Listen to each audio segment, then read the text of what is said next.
बिस्मिल्लाहिर्रहमानिर्रहीम। Dear students, अस्सलाम वालेकुम। जी बेटा, आप लोग कैसे हैं? खैरियत से हैं? उम्मीद है कि आप लोग खैरियत से होंगे। आज की क्लास में बेटे हम लोग नया चैप्टर शुरू करने जा रहे हैं। चैप्टर नंबर 4 है हमारा, फंक्शन एंड ग्राफ। चैप्टर 4 हम किस पे पढ़ने जा रहे हैं? फंक्शन एंड ग्राफ पर। अब फंक्शन एंड ग्राफ जो है बेटा, इसमें हमें जो डिस्कशन करनी है, सबसे पहले आपको फंक्शन के बारे में पता होना चाहिए कि फंक्शन किसे कहते हैं। What is the function? Function है क्या? बच्चे अक्सर इसको लेकर थोड़े कंफ्यूज रहते हैं और परेशान रहते हैं कि सर फंक्शन समझ नहीं आता, क्या मसला है। तो बेटे कुछ बातें बताऊंगा, कुछ टेक्निक्स बताऊंगा, आपने बस उनको समझ लेना है, याद रखना है और फंक्शन इंशाल्लाह मुश्किल नहीं होगा। उसे एक डेफिनेशन दी है, डेफिनेशन अभी बाद में हम डिस्कस करते हैं। पहले तरह हम लोग दो नॉन एम्प्टी सेट ले रहे हैं, एक एक्स ले लेते हैं और एक बेटे हम लोग क्या ले लेते हैं? वाई। इसकी वैल्यू ले लेते हैं, फर्ज करें 1 2 3। इसकी वैल्यू ले लेते हैं बेटा ए बी और सी। जब x की वैल्यू y के साथ बेटे जब एक रिलेशन के साथ लिख दी जाए, इनमें एक ताल्लुक कायम कर दिया जाए, तो हम किसी भी तरह से वो रिलेशन बना सकते हैं। कहते हैं आप लोग 1 को x से मिला सकते हैं, 2 को b से मिला सकते हैं, 3 को भी b से मिला सकते हैं। हम 1 को b से भी मिला सकते हैं भाई, 1 को c से भी मिला सकते हैं, 3 को a से भी मिला सकते हैं, 3 को हम c से भी मिला सकते हैं। जब दो सेट आपस में इस तरह से मिले, सिंपली अगर हम इनको कहें कि इनकी प्रोडक्ट है, तो हम इसे कार्टेशियन प्रोडक्ट कहते हैं। बेटे मैंने जब इसको इसके साथ मल्टीप्लाई करना है, तो देखो जरा, सबसे पहले हमें इसमें 3 एलिमेंट है और इसमें भी 3 है, तो x मल्टीप्लाई बाय वाई में अगर आप लोग एलिमेंट्स निकालें तो बेटे वो इनकी भी प्रोडक्ट के इक्वल होंगे, 9 एलिमेंट्स। अब जब 9 एलिमेंट्स आ गए और आप उन 9 एलिमेंट्स का एक सेट है, उसके अगर आप सबसेट लिखें, तो आपने छोटी क्लासेस में पढ़ा था, सबसेट लिखने के लिए फॉर्मूला होता है 2 की पावर n। तो आपने 2 की पावर 9 कर देना है। 2 की पावर 9 करेंगे तो बेटे आपके पास 512 इसके सबसेट बन सकते हैं। और बेटा इन्हीं सबसेट्स को हम लोग फंक्शन की जुबान में बाइनरी रिलेशन कहते हैं। अब देखिए, मैं एक रिलेशन कायम करने जा रहा हूं। 1 का रिलेशन ए से, 2 का रिलेशन बी से और 3 का रिलेशन भी किससे? बी से। अब ये मैंने एक रिलेशन बनाया, इस रिलेशन को आप किसी भी तरह बना सकते हैं। एक बात याद रखनी है, जिस तरह मर्जी बना दें, कोई मसला नहीं है। बस जो पॉइंट बताऊंगा वो याद रखने हैं, आप लोग समझ जाएंगे फंक्शन है या नहीं है। बस बच्चे ये कंफ्यूज रहते हैं, सर फंक्शन होगा कि नहीं होगा। तो बेटे जो रिलेशन होता है ना, वो फंक्शन नहीं होता। जरूरी नहीं है, कभी होता है कभी नहीं होता, लेकिन हर फंक्शन रिलेशन जरूर है, क्योंकि हर रिलेशन से ही फंक्शन अखज होता है। हर रिलेशन फंक्शन जरूरी नहीं है, लेकिन हर फंक्शन का रिलेशन होना जरूरी है। ताल्लुक होगा तो फंक्शन होगा। अब हम लोग उसके आगे एग्जाम्पल भी डिस्कस करेंगे, लेकिन पहले जरा छोटी छोटी बातें समझ लें। बेटे मैंने एक रिलेशन लिखा, फंक्शन के अंदर हम दो चीजें इस्तेमाल करते हैं, डोमेन और बेटे हम लोग क्या यूज करेंगे? रेंज। बेटे आपके पास ये फंक्शन है हमारा और हमने इसको लिखा है, ये एक्स से किधर जा रहा है? वाई की तरफ। एरो हमने किधर लगाए हैं? एक्स से वाई की तरफ। एक्स से वाई की तरफ एक फंक्शन है। तो बेटा जहां से फंक्शन शुरू होगा ना, उसकी वैल्यूज को डोमेन कहते हैं, और वो जहां जा रहा होगा उसकी वैल्यूज जो हमारे पास रिलेशन में आएंगी, पूरा सेट नहीं, पूरा सेट नहीं। जिस तरह मैंने रिलेशन बनाया और मेरे पास रिलेशन में सिर्फ कितनी वैल्यूज आई हैं? ए और बी। जो ए और बी रिलेशन में वैल्यूज आती हैं उन्हें हम लोग क्या कहते हैं? ये उसकी रेंज है। तो सर ये पूरी लिख दें तो बेटे ए बी सी पूरा सेट लिखें जिसको हमने वाई कहा हुआ है, तो वाई की सारी वैल्यूज कहलाती हैं कोडोमेन। ये बातें भी आपको पता होनी चाहिए। डोमेन एक्स की वैल्यू जहां से फंक्शन शुरू हुआ है, एक्स से वाई की तरफ फंक्शन है, तो बेटा एक्स की वैल्यूज डोमेन होगी। आप उल्टा भी कर सकते हैं, फंक्शन वाई से एक्स की तरफ चला दे। जब फंक्शन वाई से एक्स की तरफ आएगा तो बेटे फिर आपके पास वाई की वैल्यू डोमेन हो जाएंगी और एक्स की सारी वैल्यूज क्या हो जाएंगी? कोडोमेन हो जाएंगी। और उनमें जो रिलेशन के साथ अटैच हो जाएंगी उन्हें बेटे हम लोग क्या कहेंगे? रेंज कह देंगे। सारी वैल्यूज, अगर मेरा फंक्शन एक्स से वाई की तरफ है तो वाई की सारी वैल्यूज क्या है, कोडोमेन है। और बेटा इसमें जो रिलेशन के साथ मिल रही हैं, जिस तरह ये मैंने एक रिलेशन ताल्लुक बना दिया है, तो बेटा वहां पर जो आ रही हैं वो आपके पास क्या होंगी, रेंज होंगी। ये बात तो आपको उम्मीद है कि समझ आ गई होगी। चूंकि ये थ्योरी की बातें हैं बेटा, एक दफा सुनने से नहीं पता लगती, इनको जब आप बार बार सुनेंगे, रिपीट करेंगे, तो फिर ये इंशाल्लाह आप लोगों को अच्छे से याद हो जाएंगी। बेटा कंडीशन क्या है जी, नंबर 1, वो कहता है अगर आप डोमेन लिखिए ना इसी फंक्शन की, ये आपके पास एक रिलेशन है आर, हम इसको भी फंक्शन नहीं कह रहे, अभी रिलेशन है, फंक्शन होना है कि नहीं होना अभी वो चेक करते हैं। हम इसकी डोमेन लिखते हैं आर की, और वो इस पहले सेट के बराबर होनी चाहिए, उसका क्या नाम है, एक्स। डोमेन किसके बराबर होनी चाहिए, आप रिलेशन उठाएं, उसकी डोमेन देखें, डोमेन किसे कहेंगे, मैंने कहा था एक्स की वैल्यूज को, और एक्स की वैल्यूज हमेशा कहाँ लिखते हैं, पहले। और रेंज किसे कहते हैं, बाद वाली वैल्यूज को, और बाद वाली वैल्यूज हमेशा कहाँ से लिखते हैं, वाई से। तो बेटे जब मैंने डोमेन यहां पर लिख दी, domain of r is equal to x है, तो दूसरी कंडीशन वो कहता है आपके पास यहां पर जो वाई की वैल्यूज हैं, इधर एक्स की हर एक वैल्यू के लिए, each element of x, x की हर एक वैल्यू के लिए वाई के अंदर एक यूनिक एलिमेंट होना चाहिए। हम उसकी जगह पे, एलिमेंट की जगह वर्ड यूज करते हैं image, a unique image in y for each element of x. X की हर रकम के लिए वाई के अंदर एक यूनिक वैल्यू होनी चाहिए। जैसा कि देखो 1 a से मिला, 2 b से मिला, 3 b से मिला। अब 2 के लिए भी एक ही वैल्यू है इसमें, और 3 के लिए भी इसमें एक ही वैल्यू है। तो बेटे आपके पास अगर एवरी एलिमेंट, सेकंड कंडीशन क्या है, every element of x has a unique image in y।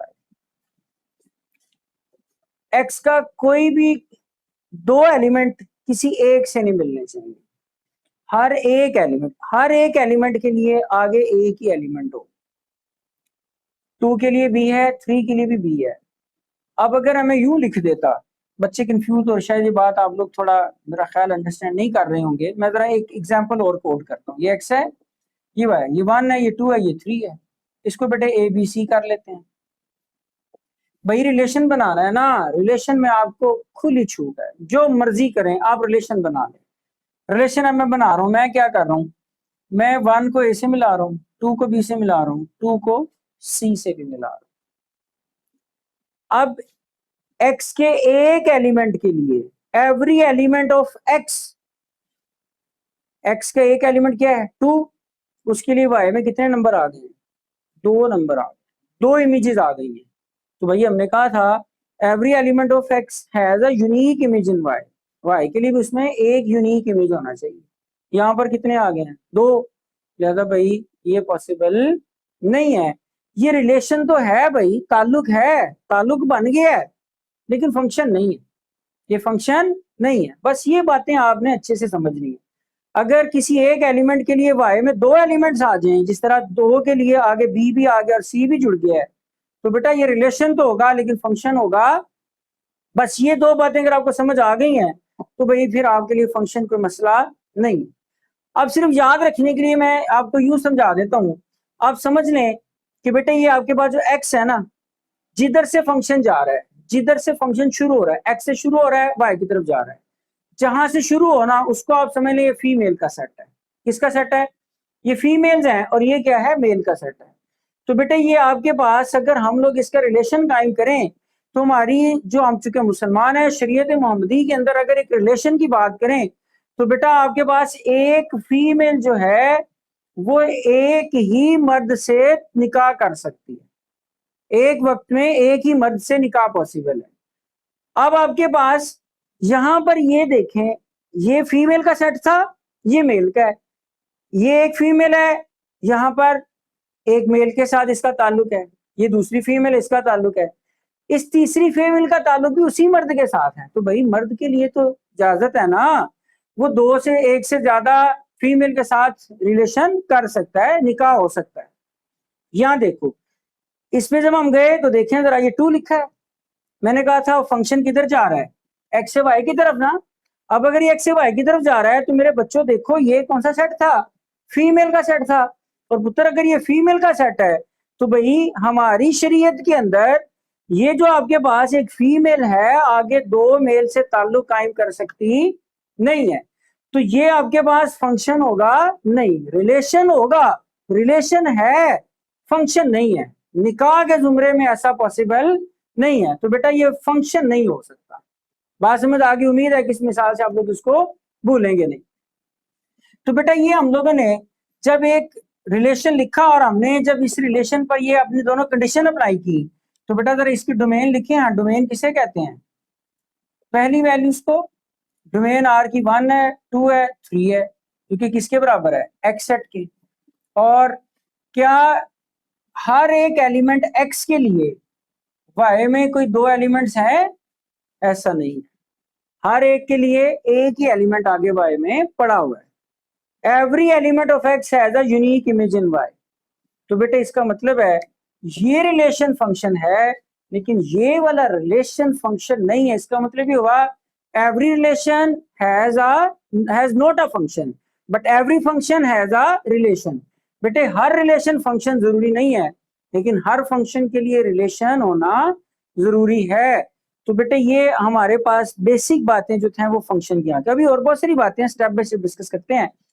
उम्मीद है कि आप लोग यहाँ तक समझ चुके होंगे कि हमारे पास कब फंक्शन किसी रिलेशन को फंक्शन कहना है और कब फंक्शन नहीं कहना। उसके बाद बेटे हमारे पास फंक्शन की अब डेफिनेशन पे आ जाए, जरा चेक करते हैं।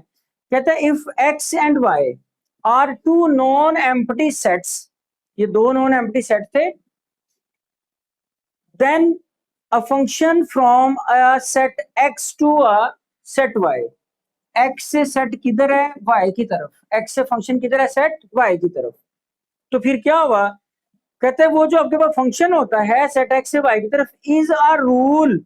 ये बेटे एक रूल है, ये एक आपके पास एक ऐसा रूल है जो आपको ये बताता है कि हम लोग एक्स की क्या वैल्यू पुट करेंगे तो हमारे पास एक्स का वाई का क्या आंसर आएगा। और ये रूल हर एक तरफ डिफरेंट होता है। यूं समझ लें कि बेटा फंक्शन एक मशीन है, और जब हम लोग मशीन्स बनाते हैं तो हर मशीन के रूल डिफरेंट हैं, सबके एक जैसे नहीं होते। बाज का तो ऐसा होता है आप मुख्तलिफ मशीन में इनपुट एक जैसे ही देते हैं लेकिन आउटपुट भाई एक जैसा नहीं मिलता। जैसे एक सिंपल मिसाल देता हूँ, हम लोग पंखा इस्तेमाल करते हैं, वो हमें हवा देता है। इनपुट क्या है उसका? बिजली है ना, करंट है। करंट इनपुट है लेकिन उसका काम है हवा देना, वो विंड प्रोवाइड करता है। इसके पर अगर बल्ब की बात कर लें तो बल्ब का क्या काम है? उसने इनपुट वही लिया, लाइट ही ली है, करंट ही लिया है, लेकिन बेटा उसने आगे क्या दिया? आपको रोशनी दे दी है। वो लाइट प्रोड्यूस कर रहा है, करंट लेकर लाइट दे रहा है। आप लोग यही करंट हीटर को दे दें, वो क्या करेगा? हीट देना शुरू कर देगा। तो बेटे बाज का जरूर अच्छा ये भी बात याद रखिए, जरूरी नहीं कि हर दफा एक जैसे इनपुट हो, इनपुट भी डिफरेंट हो सकता है। लेकिन मैं सिर्फ बता रहा हूँ कि अगर हम फंक्शन की एक मशीन समझ लें तो बेटे हम इसमें कोई इनपुट डालते हैं और हमें वो आउटपुट डाल निकाल के दे देती है। जैसा कि एक छोटी सी एग्जांपल हम एक फंक्शन की लिखते हैं, हम कहते हैं y is equal to x plus 2, और मैं एक दूसरा लिख देता हूँ y is equal to x plus 5। बेटे यहाँ पर x की वैल्यू 1 डाली, ये आपके पास एक रूल है। ये क्या है? एक रूल है, एक ऐसा रूल है जिसमें आपने इनपुट देना है तो आपको क्या मिलना है? आउटपुट मिलना है। 1 डाला, क्या आ गया? 3। 2 डालें तो आंसर कितना? 4। इस मशीन में x की जगह पे 1 रखें तो बेटे 6, 2 रखें तो बेटे आंसर कितना? 7। अब जरा देखें गौर से, दोनों रूल्स में जो दोनों मशीनें थी मैंने भाई x की वैल्यूज एक जैसी नहीं रखी, 1 to 1 2 ही रखा है, लेकिन बेटे जो मुझे आउटपुट मिला है वो दोनों का एक जैसा नहीं है, क्योंकि दोनों का जो रूल डिफाइन किया गया था वो पुत्र एक जैसा नहीं था। और बेटे जब रूल एक जैसा नहीं होगा तो फिर सारी बात आउटपुट भी चेंज हो सकता है। अब जरूरी नहीं है कि आप इनपुट सेम ही रखें, भाई ये भी बदल सकते हैं, ये कुछ भी हो सकते हैं। तो आप लोग x की वैल्यू जो है आमतौर पर हम इसे कहते हैं ये इंडिपेंडेंट वेरिएबल्स हैं। ये क्या है? Independent variables. इंडिपेंडेंट वेरिएबल बेटा वो होते हैं जिनकी वैल्यू किसी पे डिपेंड नहीं करती। x को हम लोग क्या लिखा करते हैं? इंडिपेंडेंट। ये अपनी मर्जी से हम पुट करते हैं। और y क्या होता है? डिपेंडेंट जब हम लोग किसकी बात करेंगे, फंक्शन एक्स से वाई की तरफ। ये मैं बार बार कह रहा हूँ, फंक्शन हमेशा हम किधर ले रहे हैं, एक्स से वाई। अगर हम लोग वाई से एक्स जाएंगे तो बेटा फिर आपके पास ये जो डिपेंडेंट है ये इंडिपेंडेंट हो जाएगा, और बेटे जो इंडिपेंडेंट है वो क्या हो जाएगा, डिपेंडेंट हो जाएगा। फिर हमारा फंक्शन एक्स टू वाई हो जाएगा। फिर बेटे फंक्शन क्या हो जाएगा, एक्स टू वाई चला जाएगा। तो ये बातें बड़ी जरूरी हैं जिन्हें आप लोगों ने याद रखी। तो बेटे आप लोग एक्स की वैल्यू अपनी मर्जी से रखें, 1 2 रखी, यहाँ आप 3 4 5 6 7 कुछ भी रख सकते हैं, कुछ भी रखें। तो बेटे आपके पास वाई का कोई ना कोई आंसर आएगा। ये इनपुट्स हैं, और ये बेटे हमारी उस मशीन की जिसमें हमने इनपुट डाला था, हमें उसने आउटपुट निकाल के कोई ना कोई दे दिया। और हर एक वैल्यू के लिए आपके पास आगे एक यूनिक इमेज ही होना चाहिए था। तो बेटे फिर वो हमारा फंक्शन होगा। अब आए जरा, वो कहता है जी set y is a rule, एक ऐसा रूल है दैट जो करता क्या है, assign each element of set x exactly one element in set y. जो भाई एक्स सेट में से कोई एक एलिमेंट लेता है और उसको पुट करता है, और उसके नतीजे में क्या निकल आता है, आपके पास वाई का कोई एक एलिमेंट आ जाता है। जैसा कि अगर हम इसी का एक फंक्शन बनाने की कोशिश करें, जरा इस बात को समझें। ये फर्ज कर लेते हैं जी, ये मेरे पास ये रूल था, वैल्यू 1 है, 2 है, 3 है, ये x था, ये बेटे y था। फंक्शन जा रहा है x से y की तरफ, x की वैल्यू 1 रखी, बेटे हमारे रूल ने ये कहा y कितना आएगा 6। x की वैल्यू 2 रखी, हमारा रूल कहता है यहाँ क्या आएगा 7। x की वैल्यू 3 रखे, बेटे आपका क्या आ जाएगा 8। तो ये आप लोगों ने अकॉर्डिंग टू रूल जो वैल्यूज इनपुट दिए, और ये हमें उसके क्या मिल गए, आउटपुट मिल गए। इसके अलावा वैल्यू चेंज करते जाएं, आप लोग x की वैल्यू चेंज करते जाएं, बेटे y की वैल्यू क्या होगी, चेंज होती जाएंगी। तो अब वो यही कह रहा है, पढ़ो जरा, दोबारा पढ़ते हैं। If x and y are the two non empty sets हैं, x और y दो नॉन एम्प्टी सेट हों, then a function from a set x to a set y, कहता फंक्शन सेट x से किधर होगा, y की तरफ। कब वाला, इज अ रूल, वो एक रूल है जो क्या करता है, डेट असाइन, जो हमें एक वैल्यू देता है each element of set x, her x के एक एलिमेंट के लिए exactly one element in set y, y के अंदर उसका एक ही एलिमेंट आए। अगर बेटे एक से ज्यादा आ जाते हैं तो फिर वही बात आ गई, यहाँ पर आ जाए, इसमें y के अंदर इस एक के लिए कितने एलिमेंट्स आ गए हैं, 2। तो भाई एक फीमेल 2 मेल से शादी तो कर सकती ही नहीं है, 2 मेल से पॉसिबिलिटी ही नहीं है, लिहाजा ऐसा नहीं हो सकता। इस तरह से लिखा हुआ है exactly one element in set y, और it is written as f function x from y।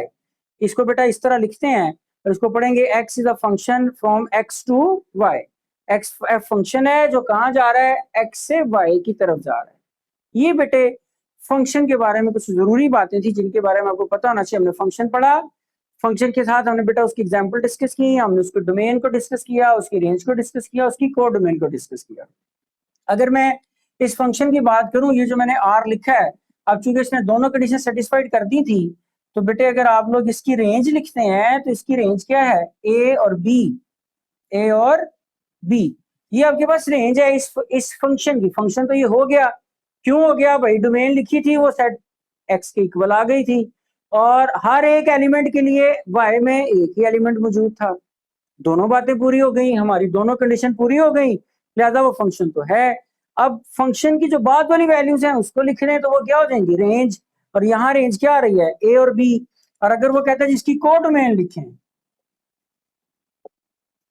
क्या लिखने के लिए कह रहा है जी आपको, क्यो डोमेन। तो बेटे मैंने आपको कहा था वाई की सारी वैल्यूज लिख दें, ए बी और सी। जब भाई मैंने वाई की सारी वैल्यूज लिख दी तो ये आपके पास क्या बन जाएगा, ये बेटे उसकी को डोमेन हो जाएगी। तो ये आप लोगों ने फर्क भी याद रखना है, what is domain, what is range and what is को डोमेन। ये बेटे जब हमने डिस्कस कर लिए हैं, तो अब हम लोग फंक्शन की कुछ टाइप्स हैं जो उसने यहाँ पर आपको बताई हुई हैं, वो भी आपको पता होनी चाहिए। अब उन टाइप्स के अंदर हम लोग जो है हम उसको लिखते हैं, और स्टेप बाय स्टेप फिर हम उनको डिस्कस करते हैं। अच्छा जी बेटा देखो, फंक्शन की यहाँ पर 1 to 1 फंक्शन है, ऑन टू फंक्शन है, बाइजेक्टिव फंक्शन है। मैं कोशिश करूंगा इनको बड़े सादा अल्फाज में आप लोगों को एग्जांपल देके क्लियर कर दूं, ताकि आप लोगों के लिए मिक्सअप ना हो। बेटे हम लोग ना चलें सबसे पहले इसकी बात कर लेते हैं। ये एक आपके पास दो सेट हैं एक्स से वाई तक, इसकी वैल्यू फर्ज कर लेते हैं 1 है, 2 है, 3 है। ये बेटे ए है, बी है, और ये क्या है, सी है।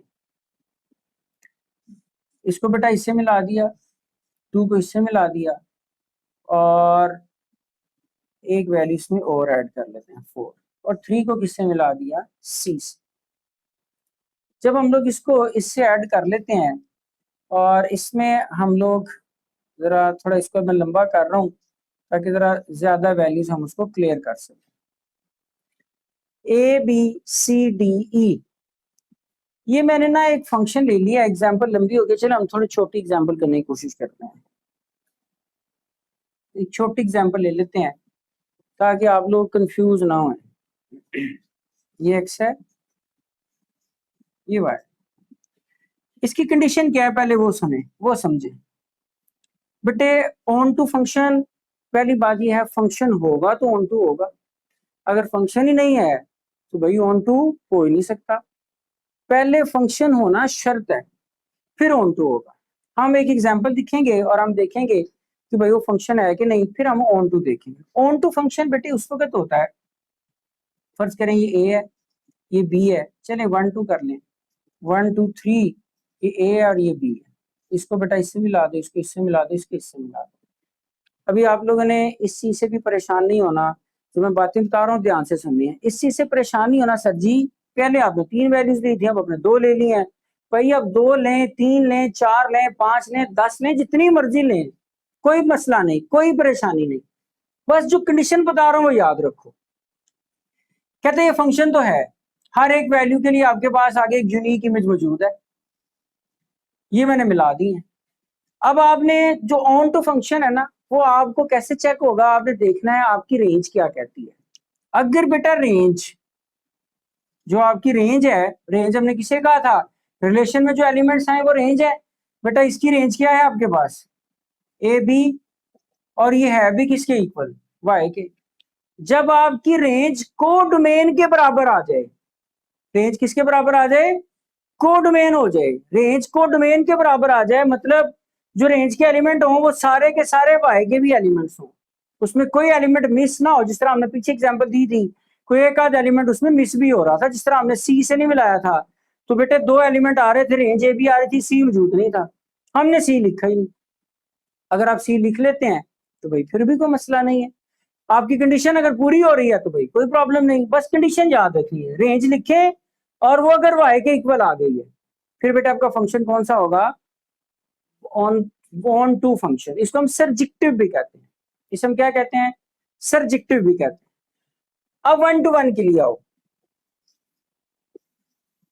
1 to 1 के लिए बेटे आपके पास फिर वही बात है, हर एलिमेंट x के लिए, x के हर एलिमेंट के लिए y में सिर्फ एक ही एलिमेंट हो। यहाँ x के एलिमेंट्स के लिए यहाँ पर इस 2 के लिए भी b था और 3 के लिए भी b था, इन 2 के लिए एक एलिमेंट अंदर मौजूद है। लेकिन 1 to 1 में एक के लिए सिर्फ एक, वन है, नाम क्या है ना, सुनो, 1 to 1, एक से एक मुताबिक कर रहा है, एक के लिए सिर्फ एक। तो बेटे आप उसको, ये आपके पास अगर ए है, ये बी है, और यहाँ पर आप लोग 1 2 3 कर लें। अब मैंने इसमें 2 एलिमेंट्स ले लिए, उसमें 3 ले लिए, कोई मसला नहीं है, फंक्शन तो है ना। देखिए जरा कंडीशन लगाएं, फंक्शन कंडीशन क्या थी, डोमेन लिखो, चेक करो जरा इसकी डोमेन क्या है। पहली कंडीशन क्या थी, डोमेन लिखें आप लोग इस रिलेशन की, किसके बराबर आनी चाहिए, एक्स के। तो ये क्या है, ए बी एक्स के बराबर है। आप लोग देखें हर एक्स के एक एलिमेंट के लिए वाई में एक ही इमेज है, वाई में हर एक एक्स के लिए एक ही वाई की इमेज मौजूद है, लिहाजा फंक्शन तो है। अब इसमें जब एक के लिए एक होगा तो बेटे ऑन टू फंक्शन है, और जब आपके पास यहाँ पर डोमेन रेंज को डोमेन के बराबर आ जाए तो फिर कौन सा होगा, ऑन टू फंक्शन होगा। ये दोनों बातें 1 to 1 और ऑन टू अगर किसी एक में ही इकट्ठी कर दें, दोनों बातें किसी एक में ही इकट्ठी कर दें तो वो बन जाता है बाइजेक्टिव फंक्शन। ये ए था, ये बी था, ये सी था, ये 1 2 और 3, बेटा ए को 1 से, बी को 2 से, सी को 3 से। आप ये भी तो कब से सोच रहे होंगे ना सर, इस तरह सीधा सीधा भी तो मिलाए ना, आप सीधा सीधा तो मिला ही नहीं रहे, कभी किसको कभी किसको कभी किसको। तो बेटे फिर मैं बार बार कह रहा हूं, आपको खुली छूट है, जैसे मर्जी मिलाएं, बस कंडीशन याद रखें। जब ए को 1 से, बी को 2 से, सी को 3 से मिला दिया तो बेटा इसकी रेंज लिखिए ना जरा। फंक्शन तो है, डोमेन ए के बराबर है और हर एक्स के एक एलिमेंट के लिए वाई में एक यूनिक इमेज मौजूद है। रेंज लिखे, एक्स से वाई की तरफ फंक्शन जा रहा है, रेंज और आर ये रिलेशन है, और अगर ये फंक्शन हो गया है, क्योंकि फंक्शन तो हो चुका है, एफ लिख लेते हैं। फंक्शन की जो रेंज है बेटे वो बाद वाली वैल्यूज होती हैं 1 2 3, और ये किसके बराबर है? वाई के। अगर वाई के बराबर है तो मैंने ये कंडीशन लिखी हुई है, अगर रेंज वाई के बराबर हो तो फंक्शन कौन सा होना चाहिए? Onto. अब एक के लिए सिर्फ एक इमेज है कि नहीं, इसमें इन दो के लिए एक था, 1 to 1 में हमने कहा था एक के लिए सिर्फ एक। यहां पर रेंज भी वाई के इक्वल है, को डोमेन के बराबर है, और बेटे हर एक के लिए एलिमेंट भी सिर्फ एक ही है, तो ये ऑन टू भी है और एक के लिए एक होने की वजह से ये 1 to 1 भी है। तो बेटा जब दोनों कंडीशन इकट्ठी आ जाएं तो बेटे उस फंक्शन को हम कहते हैं, ये कौन सा फंक्शन है? Bijective function. Bijective function. आगे जाके हम एक टर्म पढ़ेंगे, आपने याद रखनी है, इनवर्स फंक्शन। याद रखो बेटे, हर फंक्शन का इनवर्स पॉसिबल नहीं है, हर फंक्शन का इनवर्स पॉसिबल नहीं। हर वो फंक्शन जो बाइजेक्टिव होगा उसका इनवर्स लिया जा सकता है, हर वो फंक्शन जो बाइजेक्टिव होगा उसका इनवर्स लिया जा सकता है। अगर बाइजेक्टिव फंक्शन नहीं है तो बेटा उसका इनवर्स पॉसिबल नहीं है। तो आपने ये बात याद रखनी है कि हर फंक्शन का इनवर्स पॉसिबल नहीं होता। अगर हम उसका इनवर्स लेते हैं तो जिस तरह एक्स के लिए वाई में यूनिक इमेज होना चाहिए, तो इनवर्स में क्या होता है भला? चले हम इनवर्स फंक्शन यहीं पे साथ ही डिस्कस करते हैं। इनवर्स फंक्शन बेटे, ये आपके पास एक्स है, ये वाई है, एक्स वाई, इसको ए बी सी कहा था। आप कोई भी वैल्यूज ले सकते हैं, मैं ये पुट कर रहा हूँ, आपका जो दिल करे पुट करें भाई, कोई मसला नहीं है। हमने इसको इससे, इसको इससे, इसको इससे मिला दी। ये फंक्शन है एक्स से वाई की तरफ, इनवर्स क्या हो जाएगा? इससे उल्टा। इनवर्स फंक्शन क्या हो जाएगा? इससे उलट हो जाएगा। ये वाई है, ये एक्स है। अब बेटे आपका फंक्शन वाई टू एक्स हो जाएगा, फंक्शन क्या हो जाएगा? रिवर्स हो जाएगा। पहले ये इनपुट थे, ये आउटपुट थे, अब जो आउटपुट है वो क्या बन जाएंगे? इनपुट, और जो इनपुट है वो क्या बन जाएंगे? आउटपुट। 1 2 3 ए बी सी, ये बेटा इधर, ये बेटा इधर, ये बेटा इधर। अब आपके पास फंक्शन के अंदर ये जो वैल्यूज थी एक्स की, इन्हें क्या कहा करते थे? डोमेन। और वाई की वैल्यूज को क्या कहा करते थे? रेंज। इसके अंदर देखो जरा उल्टा नहीं हो गया, अब वाई से एक्स की तरफ आ रहे हैं। तो बेटे अब जो आपके पास जो फंक्शन होगा उसकी जो रेंज है वो आपके पास इनवर्स फंक्शन की डोमेन होगी, और जो आपकी फंक्शन की डोमेन होगी वो इनवर्स फंक्शन की रेंज। क्योंकि हमने कहा था पहले वाले एलिमेंट्स को क्या कहते हैं? डोमेन। बाद वाले को रेंज। इसमें पहले वाले एलिमेंट ए बी सी हैं, बाद वाले 1 2 3 हैं। इसमें भाई पहले वाले 1 2 3 हैं, तो 1 2 3 इसके लिए क्या था?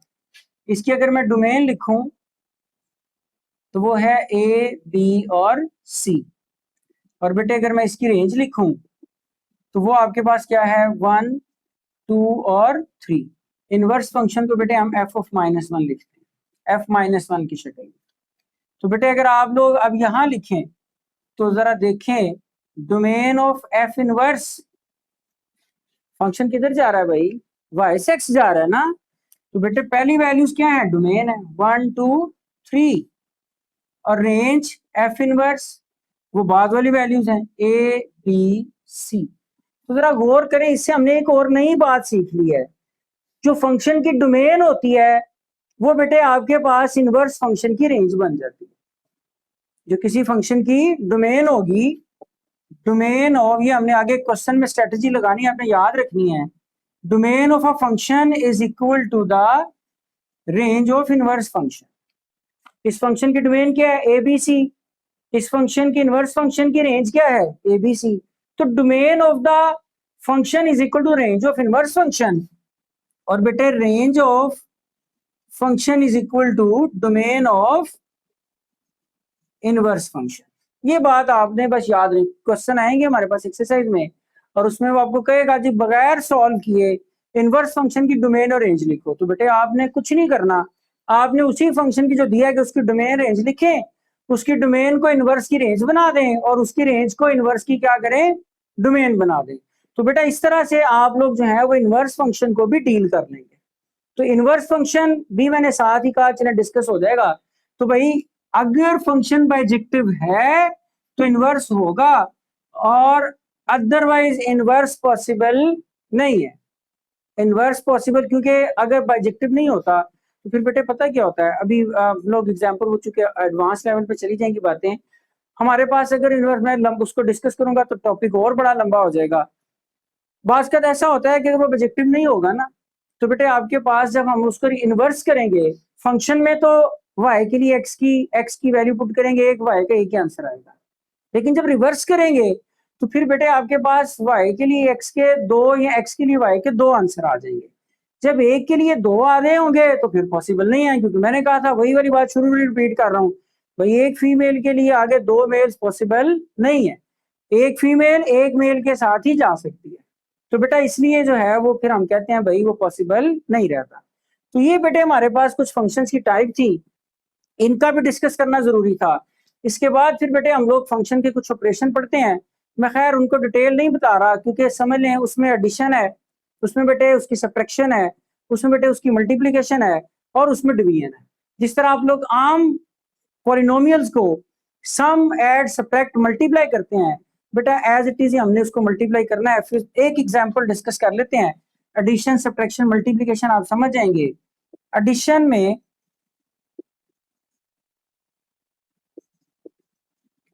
एडिशन ऑफ फंक्शन में एक फंक्शन मैंने दे दिया एफ ऑफ एक्स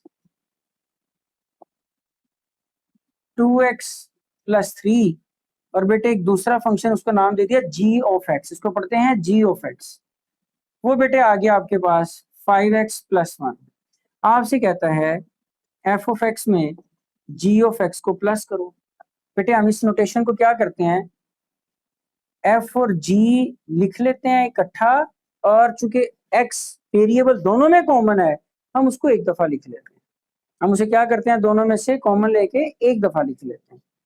अब इसका मतलब है f ऑफ x की, अब f ऑफ x की वैल्यूज लिखो 2 + 3 5 + 1।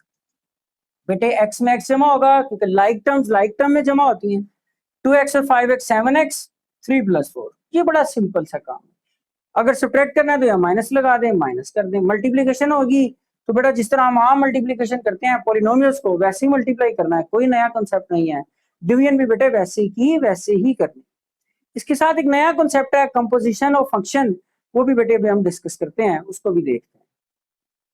जी बेटे नेक्स्ट कॉन्सेप्ट है हमारा composition of a function. Composition मतलब कंबाइन करना है, आप लोगों ने इकट्ठा करना है। कंपोजिट से निकला कंपोजिशन, इकट्ठा करना। कंपोजिशन ऑफ फंक्शन का मतलब है बेटे आपके पास कुछ दो या दो से ज्यादा फंक्शन होंगे और हम उसको एक ही फंक्शन के अंदर इकट्ठा करके उसको सॉल्व किया करेंगे। डेफिनेशन पढ़ते हैं, composition of a function is a process, ये एक ऐसा प्रोसेस है ऑफ कंबाइनिंग 2 और मोर फंक्शंस, दो और दो से ज्यादा फंक्शन को आपस में क्या करना है, आप लोगों ने जोड़ देना है, ग्रिप कर देना है। Function to produce a new single function, जिससे एक नया सिंगल फंक्शन बन जाए। और बेटे आगे वो कहता है द कंपोजिशन ऑफ ऑपरेटर ओ, जहां पे भी आपको ये ओ लिखा हुआ नजर आएगा ना पुत्र, आपने समझ जाना है कि ये किसको शो कर रहा है, इसको कंबाइन करने की कोशिश कर रहा है, कंपोजिट करना है आपने, उसका कंपोजिशन करना है। Two function f and g and result a new function, और उसको बेटा हम ऐसे लिखते हैं g of f into x is equal to g into f of x. अब इसमें ना बच्चे अक्सर कंफ्यूज रहते हैं, सर किसको पहले लिखना है किसको बाद में लिखना है। मैंने एक एग्जांपल लिखी है, मैं उसको इंशाल्लाह सॉल्व करता हूं। बेटे जो पहले आए ना, जो पहले आए, जिस तरह इसमें जी पहले आया, कभी एफ भी पहले हो सकता है, जो पहले आए वो मेन फंक्शन है हमारा। आपने पहले की वैल्यू लिखनी है, बाद में दूसरे वाली की वैल्यू को कहां पुट करना है, जहां जहां एक्स लिखा होगा। मैं फिर रिपीट कर रहा हूं, जरा बात ध्यान से सुनने वाली है। जब इस तरह लिखा हो, ये मैं आपको एक ट्रिक बता रहा हूं, बस इससे आपने कंफ्यूज नहीं होना। आप लोग इसको याद रखेंगे इंशाल्लाह आपके लिए परेशानी नहीं रहेगी। जी ऑफ एफ इंटू एक्स है और बेटे इसको जी इंटू एफ ऑफ एक्स लिखना है। जो पहले आ जाए ना, जी आ जाए एफ आ जाए कुछ भी आ जाए, वही आपका मेन फंक्शन होगा, वो आपने सबसे पहले लिख लेना। जब आपने वो लिख लिया तो उसके बाद बेटे आपने क्या करना है, जो आगे लिखा हुआ, जिस तरह एफ आगे लिखा हुआ है, तो आपने वही जो मेन फंक्शन लिखा है उसके अंदर जी या एफ की वैल्यू पुट करनी है, लेकिन कहां भला, जो उसके अंदर वेरिएबल होगा, जो उसके अंदर वेरिएबल दिया होगा उसके अंदर वो वैल्यू पुट कर दें, बस आपका काम खत्म। देखिए जी मैं यही फाइंड कर रहा हूं, जी ऑफ एफ ऑफ एक्स, जिसको हम लिखते हैं जी इंटू एफ ऑफ एक्स। तो बेटा मेरे पास मेन फंक्शन कौन सा है, जी, तो मैं पहले किसको लिखने जा रहा हूं, जी की वैल्यू सबसे पहले मैंने लिख लेनी है, कितनी है 4x-1। यहां तक तो कोई मसला नहीं है, पहले मेन फंक्शन जी है उसको भाई लिख लो आंखें बंद करके, इसमें तो कुछ पर सोचने वाली बात ही नहीं है। अब जी ऑफ एक्स तो आ गया, अब आपने इसमें दूसरा ऐड करना है, उसको कंबाइन करना है इसके अंदर, कैसे भला, जी इंटू एफ ऑफ एक्स। जरा गौर करें, जी वैसे ही लिखा है, एक्स की जगह पे क्या आ गया है एफ ऑफ एक्स, बस जहां एक्स आए वहां किसकी वैल्यू लगा दो, एफ ऑफ एक्स, बात खत्म हो गई, इसमें मसला ही कोई नहीं है। ये बेटे 4 लिखा एक्स, और एक्स की जगह पे मैं क्या लिखने जा रहा हूं यहाँ पर, एफ की वैल्यू, एफ ऑफ एक्स है ना, उसको पुट करना है, वो यही तो हिंट दे रहा है कि जी ऑफ एक्स मेन फंक्शन था, अब फंक्शन लिख लिया, जहां एक्स है वहां क्या लिखो, एफ ऑफ एक्स। बेटे अगर यहाँ एक्स की जगह पे एफ ऑफ एक्स लिखा है तो मेरे भाई यहाँ पे भी तो लिखना है ना, तो एक्स की जगह पे वैल्यू लगाओ 2x+3, और ये क्या आ गया -1, इसको बेटा सिंप्लीफाई कर दो, 8x+12 -1, 8x 12 में से 1 निकाल दे बेटे, आपके पास कितना आ जाएगा 11। लेकिन जी ये आपके पास क्या आ गया, कंपोजिशन ऑफ फंक्शन हो गया। इस तरह हम लोग फंक्शन जो है उसकी कंपोजिशन कर लेते हैं। अब इसके बाद बेटे एक जो हमारी जो उसने सारी थ्योरी पेश की हुई है आपको, उसका एक कॉन्सेप्ट रह गया, वो भी जरा सुन लें। वो बेटे आपके पास फंक्शन की टेस्टेबिलिटी है कि हम किस तरह टेस्ट कर सकते हैं कि ग्राफ के जरिए कोई भी फंक्शन चीज, कोई इक्वेशन का ग्राफ फंक्शन होगा कि नहीं होगा।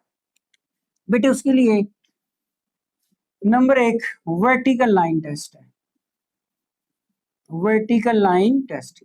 पीछे तो हमने बड़ी बातें की है ना, डोमेन इस तरह होगी, रेंज इस तरह होगी, ये एलिमेंट यूनिक इमेज होंगी, एक के लिए एक होगा कि नहीं होगा, दो हो जाए तो क्या होगा, फिर जाके हमने ये सीखा था कि भाई फंक्शन है कि नहीं है।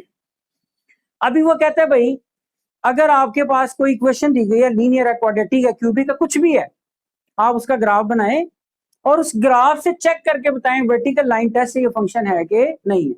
तो भाई जरा सोचो ना, पहले जरा फंक्शन को रिवाइज करो, दिमाग में लाओ। हमने कहा था एक्स की हर एक वैल्यू के लिए वाई में एक यूनिक इमेज, वाई में एक यूनिक इमेज। वो कहता है फर्ज करें आपने ये ग्राफ बनाया, एक पैराबोला का ग्राफ, आपने एक वर्टिकल लाइन ऊपर से नीचे ड्रॉ कर देनी, और इस लाइन को आप लोग दाएं बाएं शिफ्ट करके देखें, आगे ले आए, पीछे ले जाएं, इधर ले जाएं, इस ग्राफ के अंदर जहां मर्जी मूव कर लें वर्टिकली, इस तरह से।